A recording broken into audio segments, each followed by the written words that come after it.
نه خارې ناپرسان شوی دی چې کوم حکومت راځي هغه دې غریبو عوامو له زور ورکوي په دوی باندې لوډ اچوي په دوی باندې بوج اچوي مرګرو تاسو ګورئ پټرول یو مخه باندې روان دي ګرانېږي دغسې غوړو ته وګورئ دغسې وړو ته وګورئ شیخ اردنور چې څومره دي هغه د غریبو د وس نه بار کېږي څنګه چې زموږ دې ملګري خبره وکړله دلته خو جاري اډو تیوانه شوه هماغه 200 روپۍ غریب مزدور ته میلاوېږي په 200 روپۍ به هغه څه کوي کور ته به څه وړي یو کیلو غوړي پې نه کېږي چې هغه غوړي والي چیني والي چای والي پی والي څه والي هر څه د غریب په سټ باندې راځي نو زه تېر شوي حکومت ته چې پرون چا د احتجاج لپاره کار احتجاج کړی و چې زموږ د ګرانۍ خلاف احتجاج کوو د هغې لپاره ډېره د شرم خبره ده چې 4 کاله حکومت تا وکړو دا بنیاد هم ته ایښی دی تا د IMF سره معاهدې کړي دي اوس راپاسې په کوم مخ راپاسې او د ګرانۍ خلاف ته احتجاج کې ملګرو دا عوامو ته هسې په مخ باندې خاور شیندل دي دې غریبو سره هسې زیاتی کول دي دا خو راپاسي صرف سیاست کوي خو زه تاسو ته دا اواز وایم ملګرو چې زموږ کوم غریب عوام دي هغې صرف د آفتاب احمد خان شیخ پاو صاحب سره ولاړ دي او زه تاسو ته دا اواز ښوم دا غریب عوام ته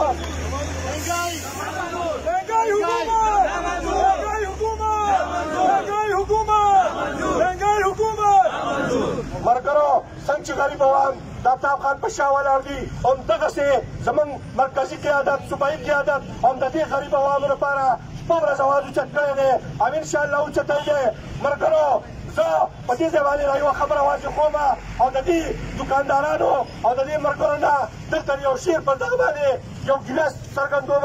حق لپاره بغاوت وکړئ نن خو موږ پرامن احتجاج کوو زه د انتظامیې هم ډېر زیات شکرګزار یم چې عمرګو تاڼې د سچو صاحب هم ولاړ دی زموږ د چوکۍ انچارج هم ولاړ دی دا یو پرامن احتجاج دی او د دې پرامن احتجاج په لوی ساتت سره موږ الله حکامو ته دا وایو په تاسو د دې غریبو سره انصاف ونه کړو هم موږ مخکې مخکې وو بیا موږ نه د جیب نه یېرېږو نه دغه نه یېرېږو ملګرو خبرې وکړې او ما هم خبرې وکړې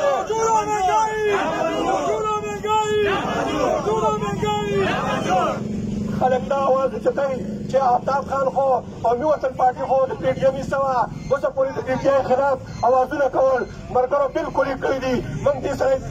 اتفاق دی دا موږ منو خو په یو وجه ورسره کړي وو هغه صرف آفتاب احمد خان شیخ پاو صاحب په دې وجه د PTM حصه ساده شوې وه او د عمران خان خلاف اوچت شوی و چې ملک یې بچ کړو خو ملګرو زه دلته ګورم هغې د ملک د بچاو لپاره هغه قدم اوچت کړی و او دا خلک چې کوم دی دا موجوده حکومت چې کوم دی د شهباز شریف حکومت چې کوم دی موږ د هغې خلاف نن دا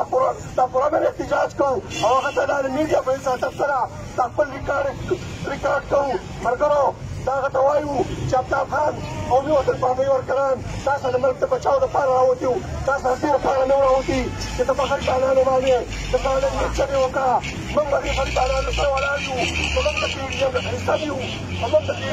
PTM حصه په هغه وخت کې وو چې هغه د غریبو عوامو په حقوق کې وي چې د غریبو عوامو د حقوقو څوک خلاف ورزي کوي موږ د غریبو د عوامو سره ولاړ یو ملګرو دې سټور ته یوټیلیټي سټور ته اوړه راځي چیني راځي نور شیخ اردنوش راځي د یوټیلیټي سټور چې کوم انچارجان دي هغې ته هم خواست کوم ځکه چې خلک راځي شکایت یې کوي خو چې دې کې مخ مروت کېږي خپل پردی پکې کېږي او زه دې لوکل انتظامیې ته چوکۍ والے ته SHO صاحب ته دا خواست کوم چې کله دوی له اوړه راشي چیني راشي د تاسو برای مهرباني یو سپۍ دوی له ورکوئ چې دا په صحیح طریقه باندې دوی ته خپل حق میلاویږي ملګرو موږ قومي وطن پارټۍ ورکران زموږ مشران جناب آفتاب احمد خان شیخ پاو صاحب سکندر حیات خان شیخ پاو صاحب هم تاسو سره ولاړ دی تاسو له غریب اواز به اوچتئ هغه روډ به اوچتئ انشاءالله پیسه کېږئ مه یوه شپه خو ډېره اوږده شي یوه تیارې خو ډېره اوږده شي هغې پسې سبا یي را روان وخت د قومي وطن پارټۍ دی همدا به د غریبو عوامو لپاره اواز اوچتئ هېڅکله مایوسه نه شئ موږ په دې شاخ کې ناست دي د قومي وطن پارټۍ ادنا ورکران یو موږ ته شپې هم اواز کولی شئ تاسو د حق لپاره موږ هر چا ته وطن پارټي جناب نجمي رهبر آفتاب احمد خان شیخ پاو جناب سکندر خان شیخ پاو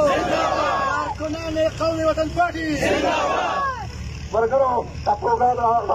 راښودو ځکه چې تاسو هم ډېر انتظار وکړو جنازه وشوله ملګرو زه یو ځل بیا د سیمو د شیرپاو د ملګرو شکریه ادا کوم چې دوکاندارانو